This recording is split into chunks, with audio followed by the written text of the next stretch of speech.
Olá, alunos do Eu Vou Passar, tudo bem? A gente finalmente começa a trabalhar finanças públicas e economia do setor público. Na aula passada foi uma aula mais de apresentação, de validação da ementa, de validação do modelo de aula.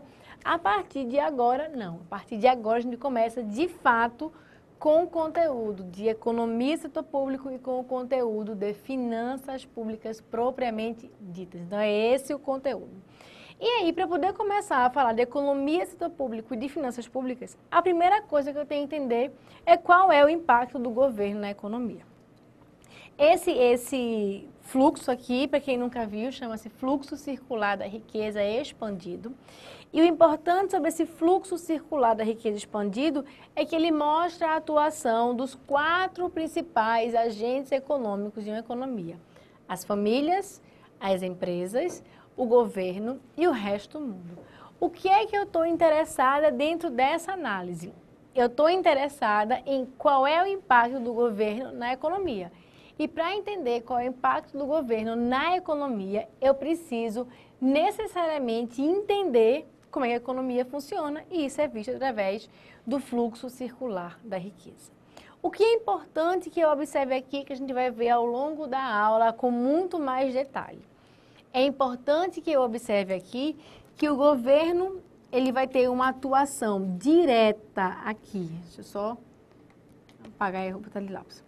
Uma atuação direta sobre as famílias, gerando transferências governamentais e gerando e arrecadando impostos. O governo vai afetar indiretamente o mercado através das suas compras governamentais de bens e serviços, e o governo vai afetar a economia através dos empréstimos que são tomados pelo governo lá no mercado financeiro. Então, o governo, ele interage com vários agentes ao mesmo tempo. O governo interage diretamente com as famílias, e aí, quando ele interage com as famílias, ele vai bater no consumo. Como assim é bater no consumo? Quando o governo, digamos, aumenta as transferências governamentais, ele vai levar a um aumento da renda disponível das famílias, e isso vai levar a uma ampliação dos gastos com consumo, então daqui gastos de consumo, e isso afeta ao movimento econômico de produção de bens e serviços. O governo, do outro lado, quando está muito endividado, ele passa a buscar muitos recursos financeiros dentro dos mercados financeiros.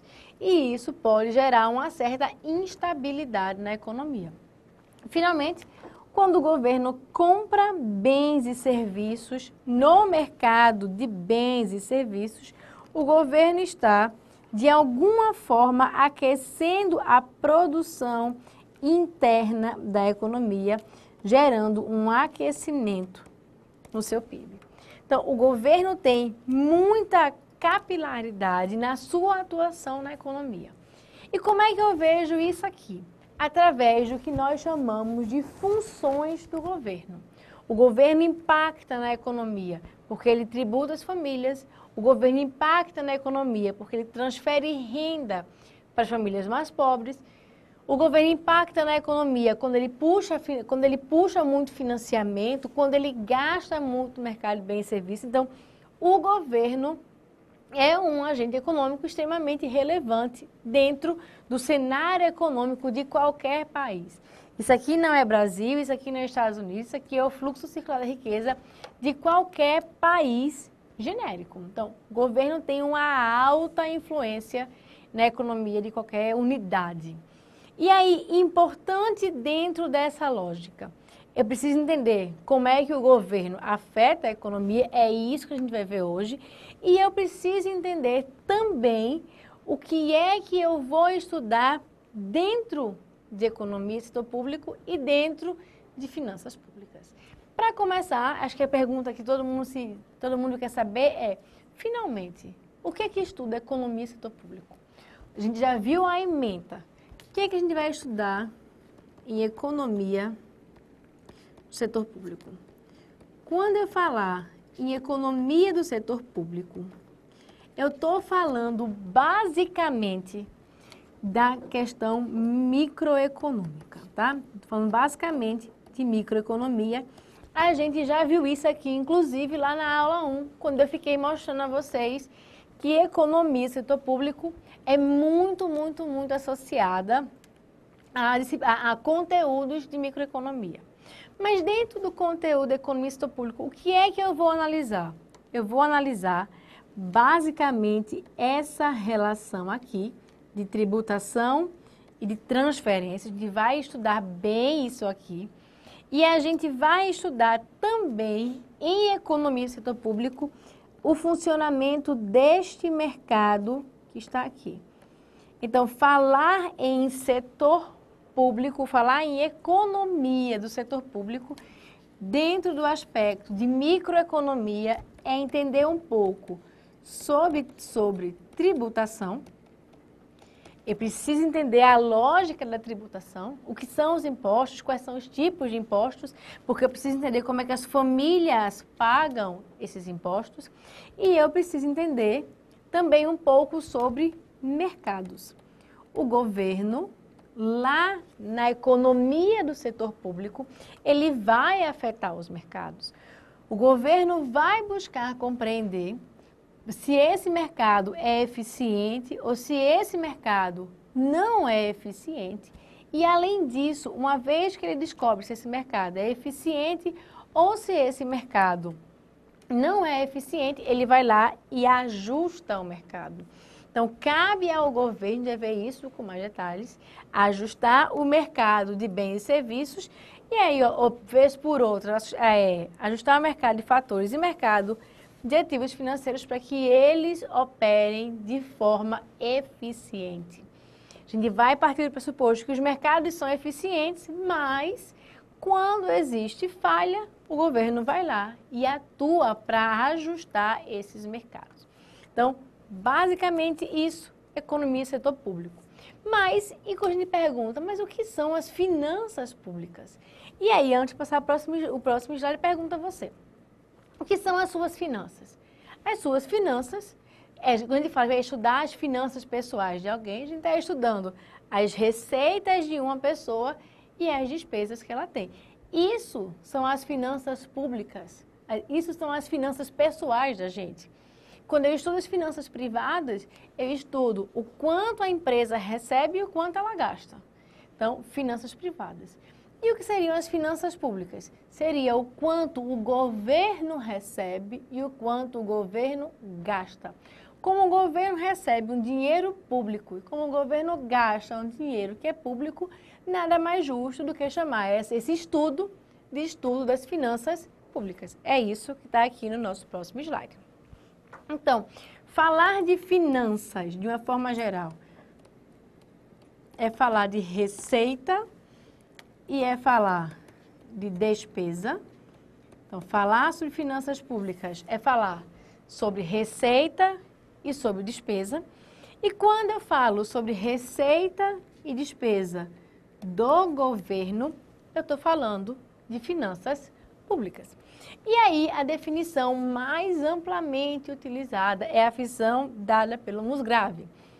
Não sei se eu já comentei isso aqui com vocês, mas o Musgrave é uma referência em estudo de finanças públicas e o livro publicado por ele é um marco no estudo das finanças públicas do mundo inteiro. Como é que o Musgrave define finanças públicas? Finanças públicas é a terminologia que tem sido tradicionalmente aplicada ao conjunto de problemas da política econômica que envolve o uso de medidas de tributação e de medidas que usem o dispêndio públicos. Então, falar sobre finanças públicas é falar sobre tributação, é falar sobre dispêndio. E aí aqui cabe uma observação, principalmente para quem já viu macroeconomia. Quando eu falo em tributação e quando eu falo em dispêndio público, eu estou falando de política fiscal do governo. Então, o que é a política fiscal? É um instrumento ou é um tipo de política econômica que busca fazer a estabilização da economia. Então, a política fiscal quer fazer estabilização da economia. Para isso, a política fiscal usa basicamente duas ferramentas. A ferramenta tributos e a ferramenta gastos ou dispêndios. Ou seja, eu posso trazer a definição de finanças públicas sobre uma outra ótica. As finanças públicas nada mais são do que uma análise detalhada do funcionamento da política fiscal. Ah, mas eu nunca vi política fiscal, só para que a gente sintetize. Política fiscal é uma forma que o governo tem de atuar na economia, fazendo com que a gente tenha altos níveis de emprego e inflação controlada. Então, quando eu falo em política fiscal, eu estou falando dessa relação de estabilidade econômica para que a economia não dê os famosos voos de galinha. Então, essa é a lógica que a gente está utilizando. Então, finanças públicas é a análise dessa relação de tributação e arrecadação que está lá na política fiscal. E que eu tenho que analisar isso porque eu quero fazer estabilidade da economia. Então, finanças públicas é isso, é arrecadação e é gasto. E é uma análise, em última instância, da política fiscal do governo. E aí, para que serve o governo na economia? Historicamente, o governo tem tido várias, historicamente, né, tem sido feitas várias considerações a respeito das intervenções do governo na economia. Lá atrás, quando foi lançado em 1750 o livro A Riqueza das Nações, de Adam Smith, se dizia que o governo não deveria ter uma grande função na economia. Aliás, segundo essa teoria, que foi iniciada com a riqueza das nações, chamada de economia clássica, então, segundo a economia clássica, o que acontece? O governo não deveria intervir na economia, porque existiria uma mão invisível que levaria os mercados ao seu ótimo. Então, a primeira análise que nós temos sobre para que servia o governo na economia, dizia que o governo deveria ser mínimo. O governo serve para ser o menor possível. Era essa a primeira lógica que a gente adotava. Então, era isso que a gente solicitava para que o governo não fizesse nenhum tipo de intervenção. Essa lógica muda em 1929, quando há grande crise mundial, a grande depressão mundial, e o Keynes lança em 1936 a Teoria Geral do Emprego, do Juro e da Moeda. Um livro relativamente pequenininho, talvez 200 páginas, que mudou a definição econômica mundial. Segundo Keynes, e aí está aqui destacado, caberia ao Estado tomar determinadas decisões sobre o controle da moeda, sobre o crédito e sobre o nível de investimento. Então, era o governo e não mais as empresas que deveriam tomar as rédeas do funcionamento da economia. E aí, logo em seguida, não tão em seguida, mas um outro livro que é destaque, é a Teoria das Finanças Públicas do Musgrave, porque ele entra e entende melhor o funcionamento do setor público. Então, a função do governo na economia ou as intervenções do governo na economia têm sido consideradas de forma diferente ao longo dos anos. Hoje em dia, vários países entendem que é preciso sim que o governo faça intervenções na economia para evitar o caos. Então, por exemplo, agora em 2016, a gente está passando por uma grande crise. Então, muita gente fala que essa crise é proveniente de algumas intervenções do governo, mas que, de novo, o governo precisa intervir para tirar a gente da crise. Então, o governo tem uma função muito forte na economia e cada um que acredite se deve ter mais intervenção do governo ou não. Porque, por exemplo, há quem diga que tem que se privatizar tudo. Ah, não, privatiza tudo porque o governo não funciona, vamos voltar ao Estado minimalista. Há quem diga que não, o governo tem que fazer intervenção, o governo tem que ser mais forte e mais decisivo para poder controlar melhor a economia. Então, depende da análise de cada um, mas historicamente, Estado minimalista, forte intervenção no governo e uma intervenção no governo mais moderada, com mais estudo através da teoria das finanças públicas do Musgrave. Finalmente, o governo, vamos voltar para cá, tem algumas funções importantes nessa economia. Como é que a gente vai entender as funções ou os impactos do governo na economia? Para ficar mais explicado. Como é que eu vou entender quais são os impactos do governo na economia? E aí eu vou dizer, a gente entende os impactos do governo na economia quando eu entendo quais são as funções exercidas pelo governo. O governo tem 3 funções fundamentais que foram ditas, inclusive, pelo Musgrave, e é a definição mais importante que nós temos sobre funções do governo.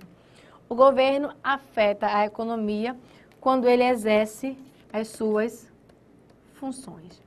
Então, o que nós temos que entender são as funções do governo. Quais são as funções que o governo possui?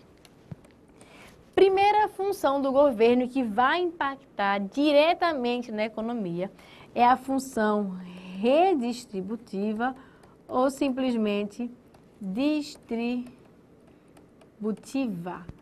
Ups, põe uma gambiarrazinha aqui.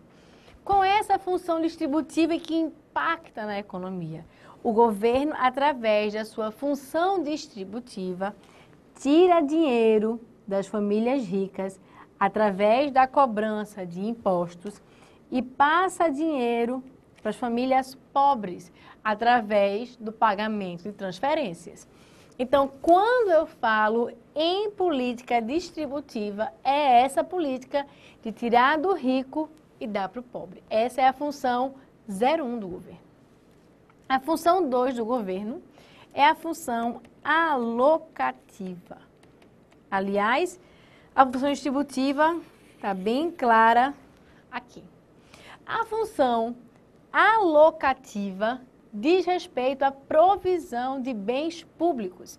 Quando o governo constrói bens que não são ofertados pelo mercado privado, provisão de bens de utilidade pública, não bens públicos. Quando o governo provê bens que não são ofertados pela iniciativa privada, o governo está fazendo função alocativa. Então, função distributiva é dar dinheiro para um pobre e a função alocativa é, por exemplo, fazer uma praça ou fazer um hospital.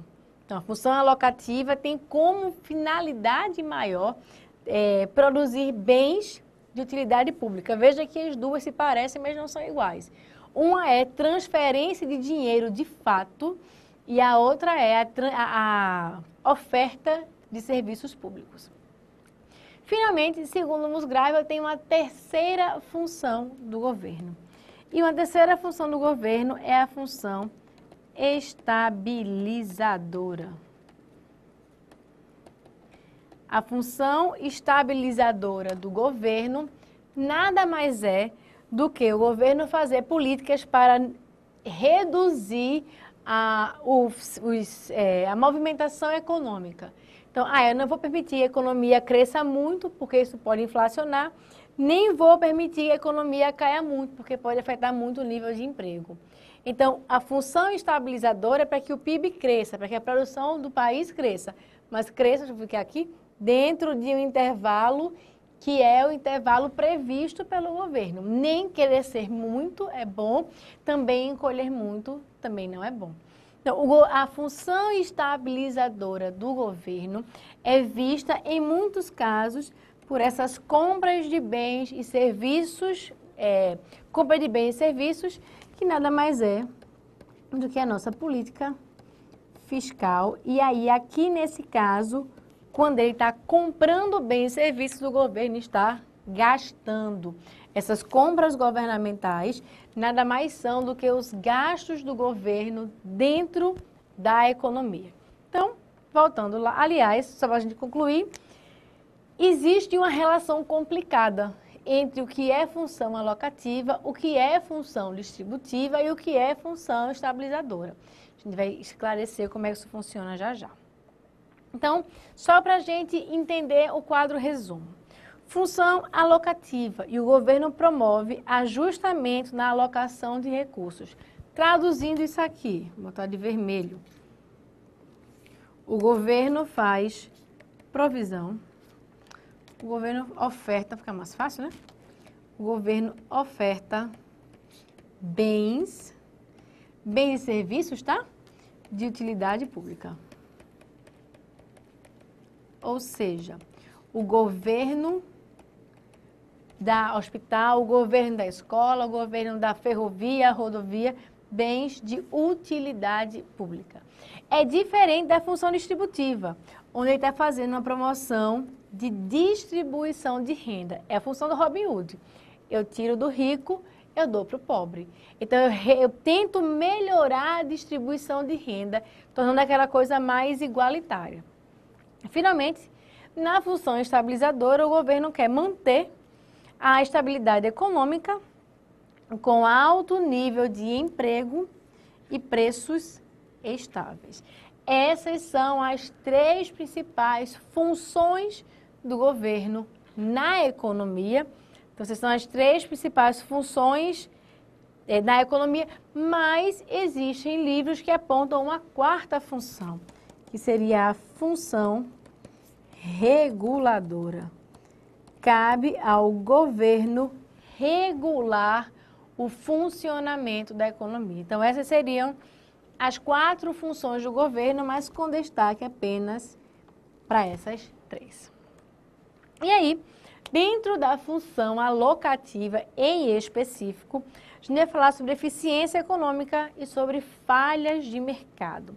E aí, o que é eficiência econômica e o que é... Vamos separar, né? Eu tenho que entender a função alocativa, que eu já sei que está associada à provisão de bens públicos, o que é eficiência econômica e o que é algo, e o que são as falhas de mercado. Antes, contudo, de falar sobre eficiência econômica e sobre falhas de mercado, eu queria fazer um parêntese aqui e explicar um pouco sobre como vocês vão responder essas questões. Vamos dizer, por exemplo, que o governo esteja construindo, eu acho que está lá na frente, deixa eu ver aqui, tá. Vamos adiantar para cá. Vamos dizer que o governo construa uma barragem no Nordeste. Se o governo construir uma barragem no Nordeste, ele vai estar exercendo que função? Então, você pensa, né? Vamos fazer aqui sei lá, vamos falar sobre a transposição de São Francisco. Quando o governo fala sobre essa transposição, o que é isso aqui? Eu posso falar que essa transposição é uma função alocativa. O governo vai dar fornecimento de área para algumas áreas que não tinham, abastecimento regular. Função alocativa. É um bem de utilidade, a água é um bem de utilidade pública.